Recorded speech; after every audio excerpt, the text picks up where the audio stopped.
Breaking news મળી રહ્યા છે। મહેસાણા પાસે શંકાસ્પદ ઘી ઝડપાયું છે। ફૂડ એન્ડ ડ્રગ્સ વિભાગ દ્વારા તપાસ કરવામાં આવી હતી। બાતમીના આધારે ફૂડ વિભાગની આ કાર્યવાહી જેમાં 16,812 લીટર શંકાસ્પદ ઘીનો જથ્થો જપ્ત કરાયો છે। ઘીના નમૂના લઈને પૃથ્થકરણ માટે લેબોરેટરીમાં પણ મોકલવામાં આવ્યા છે। એક સાથે 16,812 લીટર શંકાસ્પદ ઘીનો જથ્થો જપ્ત કરાયો છે। અહીંયા ફૂડ એન્ડ ડ્રગ્સ વિભાગે કાર્યવાહી કરી। આ તપાસના આધારે જે બાતમી મળી હતી તેના આધારે ફૂડ વિભાગે આ કાર્યવાહી કરી છે અને શંકાસ્પદ 16,812 લીટર ઘીનો જથ્થો જપ્ત કરાયો છે। મુકેશ જોશી આપણી સાથે ફોન લાઈન પર જોડાઈ ગયા છે। મુકેશ, એક સાથે 16,812 લીટર શંકાસ્પદ ઘીનો જથ્થો જપ્ત કરાયો, શું વિગતો?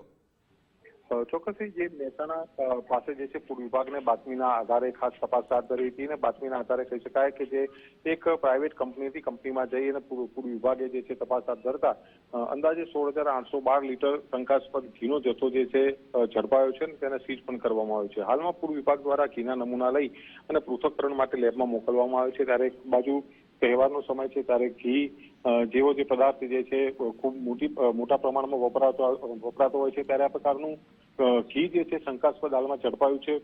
ખાસ ફૂડ વિભાગે તેના સેમ્પલ લઈ અને પૃથ્થકરણ માટે મોકલી અપાયું છે। ત્યારે એનું પૃથ્થકરણ થયા બાદ જે ઘી છે ખાવાલાયક હતું કે કેમ તે સ્પષ્ટ થશે। જી બિલકુલ મુકેશ, સમગ્ર માહિતી સાથે જોડાવા બદલ આપનો આભાર।